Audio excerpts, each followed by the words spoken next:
بسم اللہ الرحمن الرحیم۔ السلام علیکم دوستو، آگے بڑھنے سے پہلے اگر ہو سکے تو لائک اور سبسکرائب کا بٹن ضرور دبا لیں، شکریہ۔ صدر پیوٹن نے نئی خارجہ پالیسی کی منظوری دے دی۔ نئی خارجہ پالیسی کے مطابق روس کو چائنا اور بھارت کے ساتھ تعاون میں اضافہ کرنا چاہیے اور مشرق وسطی، لاطینی امریکہ اور افریقہ کے ساتھ تعلقات کو مزید مستحکم کرنا چاہیے۔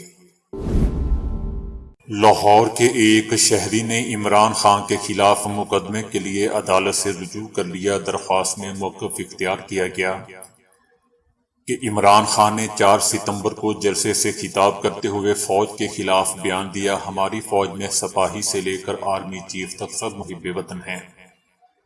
فوج نے سرحدوں کی حفاظت کے لیے اپنی جانوں کا نذرانہ دیا ہے۔ ہمیں اپنی فوج پر فخر ہے۔ یورپی یونین نے کہا ہے کہ یورپی یونین ایران معاہدے میں کمزور نکات اور ابہام کی موجودگی کو کسی طور پر قبول نہیں کرے گا۔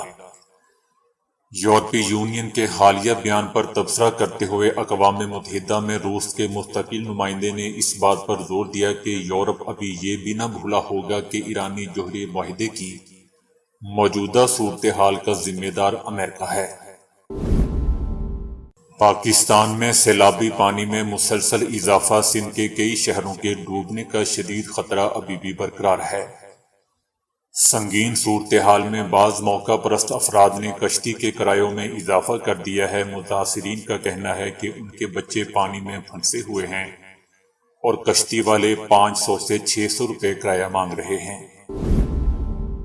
روس میں آتش فشاں پہاڑ سر کرنے کے دوران 8 کوہ پیما گر کر مارے گئے۔ 3 کوہ پیما زندہ بچ گئے جنہیں ریسکیو کرنے کا آپریشن معطل کرنا پڑا ہے۔ ویرات کوہلی کو ٹی 20 میں چھکوں کی سنچری کے لیے مزید 2 چھکے درکار ہیں۔ ٹی 20 میں سب سے زیادہ 172 چھکے نیوزی لینڈ کے مارٹن گپٹل نے لگا رکھے ہیں۔ اسلام آباد ہائی کورٹ نے عمران خان کی تقاریر براہ راست نشر کرنے پر پابندی کو کالعدم قرار دے دیا۔ ممنوعہ مواد نشر ہو تو پیمرا ٹی وی چینلز کے خلاف کارروائی کر سکتا ہے۔ سندھ حکومت کا کہنا ہے کہ منچھر جھیل میں کٹ لگانے کے باوجود پانی کی سطح کم نہ ہو سکی، سیون ڈوبنے کا خدشہ برقرار ہے۔ پانی میں کمی کی بجائے مسلسل اضافہ ہو رہا ہے۔ سیلابی پانی کو راستہ دینے کے لیے عوام ساتھ دیں۔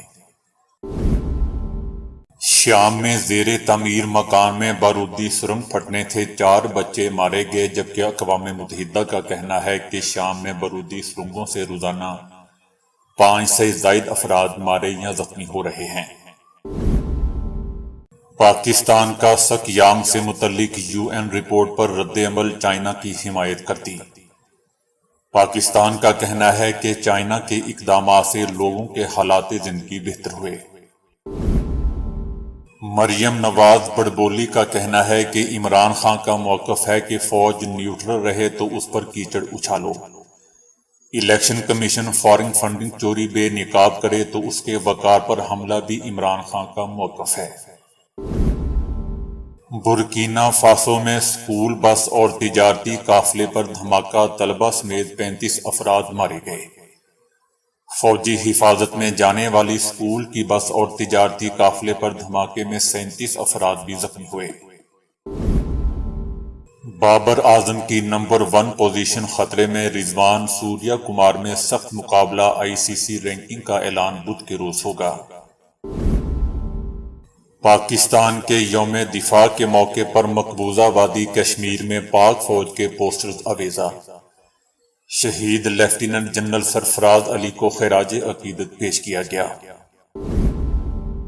راولپنڈی، اسلام آباد میں ڈینگی کے وار جاری، 135 نئے مریض رپورٹ ہوئے ہیں۔ راولپنڈی میں 9 مقامات سیل کر کے 25 افراد کے خلاف مقدمات درج کر لیے گئے ہیں۔